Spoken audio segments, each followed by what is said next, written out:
ਸੋਚੋ, ਇੱਕ ਛੋਟਾ ਬੱਚਾ ਸਿਰਫ 7-8 ਸਾਲ ਦਾ, ਜਿਹਨੂੰ ਇੱਕ ਗੁਲਾਮਾਂ ਦੀ ਖਰੀਦੋ ਫਰੋਖਤ ਕਰਨ ਵਾਲਾ ਬੰਦਾ ਬਾਜ਼ਾਰ ਵਿੱਚ ਖੜਾ ਕਰਕੇ ਵੇਚ ਰਿਹਾ ਹੈ। ਉਸ ਬੱਚੇ ਦਾ ਨਾ ਘਰ ਸੀ, ਨਾ ਆਪਣਾ ਮੁਲਕ, ਸਿਰਫ ਤਕਦੀਰ ਦੇ ਪੰਨੇ ਜੋ ਉਸ ਨੂੰ ਗੁਲਾਮ ਬਣਾ ਕੇ ਦੁਨੀਆ ਦੇ ਸਾਹਮਣੇ ਲੈ ਆਏ। ਪਰ ਕੀ ਤੁਸੀਂ ਸੋਚ ਸਕਦੇ ਹੋ, ਇਹ ਗੁਲਾਮ ਇੱਕ ਦਿਨ ਹਿੰਦੁਸਤਾਨ ਦਾ ਪਹਿਲਾ ਮੁਸਲਮਾਨ ਬਾਦਸ਼ਾਹ ਬਣ ਗਿਆ? ਇਹ ਹੈ ਕੁਤਬੁੱਦੀਨ ਐਬਕ ਦੀ ਕਹਾਣੀ, ਜਿੱਥੇ ਗੁਲਾਮੀ ਦੀ ਜ਼ੰਜੀਰਾਂ ਤੋਂ ਸ਼ੁਰੂ ਹੋ ਕੇ ਦਿੱਲੀ ਸਲਤਨਤ ਦੀ ਤਾਜਪੋਸ਼ੀ ਤੱਕ ਦਾ ਸਫ਼ਰ ਸ਼ਾਮਲ ਹੈ। ਅੱਜ ਅਸੀਂ ਇਸ ਮਸ਼ਹੂਰ ਮਕਬਰੇ ਦੇ ਅੰਦਰ ਉਸ ਇਨਸਾਨ ਦੀ ਜ਼ਿੰਦਗੀ ਦੇ ਰਾਜ਼ ਖੋਲਣ ਜਾ ਰਹੇ ਹਾਂ, ਜੋ ਸਿਰਫ ਲਾਹੌਰ ਦਾ ਨਹੀਂ ਬਲਕਿ ਪੂਰੇ ਹਿੰਦੁਸਤਾਨ ਦਾ ਪਹਿਲਾ ਗੁਲਾਮ ਬਾਦਸ਼ਾਹ ਸੀ।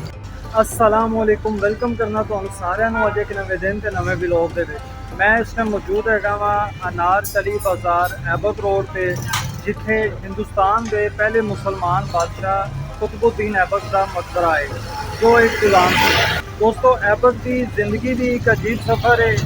ਜਦੋਂ ਬੱਚਾ ਸੀ ਉਦੋਂ ਬਾਜ਼ਾਰਾਂ ਦੇ ਵਿੱਚ ਵਿਕਦਾ ਰਿਹਾ ਤੇ ਆਖਰ ਦੇ ਵਿੱਚ ਹਿੰਦੁਸਤਾਨ ਦਾ ਬਾਦਸ਼ਾਹ ਬਣਿਆ।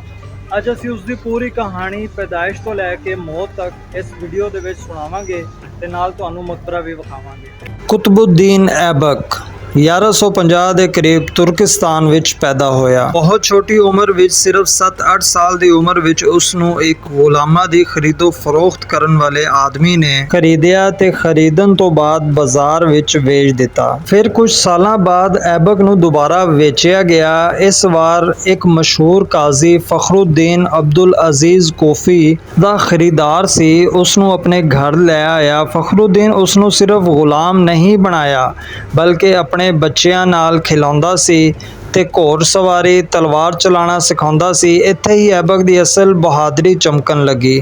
ਸ਼ਾਹ ਫਖਰੁੱਦੀਨ ਦੀ ਵਫਾਤ ਤੋਂ ਬਾਅਦ ਐਬਕ ਨੂੰ ਦੁਬਾਰਾ ਬਾਜ਼ਾਰ ਦੇ ਵਿੱਚ ਵੇਚਿਆ ਗਿਆ, ਪਰ ਉਸ ਵੇਲੇ ਉਸ ਦੀ ਕਿਸਮਤ ਬਦਲਣ ਵਾਲੀ ਸੀ, ਕਿਉਂਕਿ ਉਸ ਦਾ ਮਾਲਕ ਬਣਨ ਵਾਲਾ ਸੀ ਸੁਲਤਾਨ ਮੁਹੰਮਦ ਗੌਰੀ।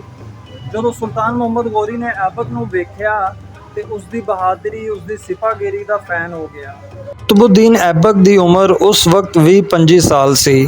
ਆਹਿਸਤਾ ਐਬਕ ਸੁਲਤਾਨ ਮੁਹੰਮਦ ਗੌਰੀ ਦਾ ਸਭ ਤੋਂ ਕਰੀਬੀ ਜਰਨਲ ਬਣ ਗਿਆ। ਸੁਲਤਾਨ ਮੁਹੰਮਦ ਗੌਰੀ ਨੇ ਹਿੰਦੁਸਤਾਨ ਫਤਹ ਕਰਨ ਦਾ ਜ਼ਿੰਮਾ ਕੁਤਬੁੱਦੀਨ ਐਬਕ ਨੂੰ ਦਿੱਤਾ ਤੇ ਅਜਮੇਰ ਤੇ ਦਿੱਲੀ ਜਿਹੇ ਇਲਾਕੇ ਵੀ ਐਬਕ ਦੇ ਹਵਾਲੇ ਕਰ ਦਿੱਤੇ ਗਏ।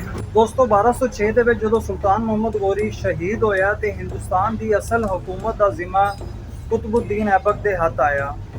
ਇਹ ਉਹ ਟਾਈਮ ਸੀ ਜਦੋਂ ਹਿੰਦੁਸਤਾਨ ਦੇ ਵਿੱਚ ਦਿੱਲੀ ਸਲਤਨਤ ਦੀ ਬੁਨਿਆਦ ਰੱਖੀ ਗਈ ਤੇ ਇੱਕ ਗੁਲਾਮ ਬਾਦਸ਼ਾਹ ਬਣਿਆ। ਦੋਸਤੋ, ਕੁਤਬੁੱਦੀਨ ਐਬਕ ਨੂੰ ਲੋਕ ਲੱਖ ਬਖਸ਼ ਕਹਿੰਦੇ ਸਨ, ਕਿਉਂਕਿ ਉਹ ਸਖੀ ਸੀ। ਉਹ ਗਰੀਬਾਂ, ਫਕੀਰਾਂ ਤੇ ਉਲਮਾ ਨੂੰ ਲੱਖਾਂ ਰੁਪਇਆ ਵੰਡ ਦਿੰਦਾ ਸੀ। ਇਨਸਾਫ ਪਸੰਦੀ ਤੇ ਸਖਾਵਤ ਨਾਲ ਲੋਕ ਉਸ ਨੂੰ ਯਾਦ ਕਰਦੇ ਰਹੇ। ਤਾਂ ਉਸਨੇ ਤਾਮੀਰਾਤੀ ਕੰਮ ਵੀ ਕਰਵਾਏ। ਸਭ ਤੋਂ ਮਸ਼ਹੂਰ ਦਿੱਲੀ ਦਾ ਕੁਤਬ ਮੀਨਾਰ, ਜਿਹਦਾ ਆਗਾਜ਼ ਕੁਤਬੁੱਦੀਨ ਐਬਕ ਨੇ ਹੀ ਕਰਵਾਇਆ। ਦੋਸਤੋ, ਤਾਰੀਖ ਦੇ ਵਿੱਚ ਲਿਖਿਆ ਜਾਂਦਾ ਹੈ, ਤਾਰੀਖ ਕਹਿੰਦੀ ਹੈ ਕਿ ਸਨ 1210 ਦੇ ਵਿੱਚ ਲਾਹੌਰ ਵਿੱਚ ਕੁਤਬੁੱਦੀਨ ਐਬਕ ਪੋਲੋ ਖੇਡਦਿਆਂ ਹੋਇਆ ਉਸ ਦਾ ਘੋੜਾ ਉਛਲਿਆ ਤੇ ਉਸ ਤੋਂ ਗਿਰਿਆ ਤੇ ਸ਼ਦੀਦ ਜ਼ਖਮੀ ਹੋ ਗਿਆ। ਇਤਨਾ ਜ਼ਖਮੀ ਹੋਇਆ ਕਿ ਉਹਨਾਂ ਚੋਟਾਂ ਦੀ ਤਾਬ ਨਾ ਲਿਆ ਸਕਿਆ ਤੇ ਇਸ ਦੁਨੀਆ ਤੋਂ ਰੁਖਸਤ ਹੋ ਗਿਆ। ਉਸ ਟਾਈਮ ਉਸ ਦੀ ਉਮਰ ਲਗਭਗ 60 ਸਾਲ ਸੀ। ਉਸ ਦਾ ਜਨਾਜ਼ਾ ਵੀ ਇੱਥੇ ਲਾਹੌਰ ਦੇ ਵਿੱਚ ਹੀ ਹੋਇਆ ਤੇ ਇੱਥੇ ਹੀ ਉਹਨੂੰ ਦਫਨਾਇਆ ਗਿਆ। ਕੁਤਬੁੱਦੀਨ ਐਬਕ ਦੀ ਜ਼ਿੰਦਗੀ ਦਾ ਸਫ਼ਰ ਇੱਕ ਸਬਕ ਹੈ ਕਿ ਇਨਸਾਨ ਅਗਰ ਹੌਸਲਾ, ਬਹਾਦਰੀ ਤੇ ਇਨਸਾਫ ਨਾਲ ਜ਼ਿੰਦਗੀ ਗੁਜ਼ਾਰੇ ਤੇ ਗੁਲਾਮੀ ਤੋਂ ਬਾਦਸ਼ਾਹ ਤੱਕ ਦਾ ਸਫ਼ਰ ਤੈਅ ਕਰ ਸਕਦਾ ਹੈ। ਦੋਸਤੋ, ਕੁਤਬੁੱਦੀਨ ਐਬਕ ਦਾ ਮਕਬਰਾ ਇੱਕ ਕਬਰ ਨਹੀਂ, ਹਿੰਮਤ, ਸਖਾਵਤ ਤੇ ਇਨਸਾਫ ਦੀ ਮਿਸਾਲ ਹੈ। ਜੇ ਤੁਹਾਨੂੰ ਇਹ ਵਲੌਗ ਚੰਗਾ ਲੱਗਾ, ਇਹਨੂੰ ਲਾਈਕ, ਸ਼ੇਅਰ ਤੇ ਚੈਨਲ ਨੂੰ ਸਬਸਕ੍ਰਾਈਬ ਕਰਨਾ ਨਾ ਭੁੱਲਣਾ। ਮਿਲਦੇ ਹਾਂ ਤੁਹਾਡੇ ਨਾਲ ਕਿਸੇ ਨਵੀਂ ਥਾਂ ਤੇ ਨਵੇਂ ਵਲੌਗ ਦੇ ਨਾਲ। ਆਪਣਾ ਬਹੁਤ ਜ਼ਿਆਦਾ ਖਿਆਲ ਰੱਖਣਾ, ਇਸ ਤੋਂ ਵੱਧ ਕੇ ਆਪਣੇ ਆਂਢ ਗੁਆਂਢ ਦਾ। ਰੱਬ ਰੱਖ।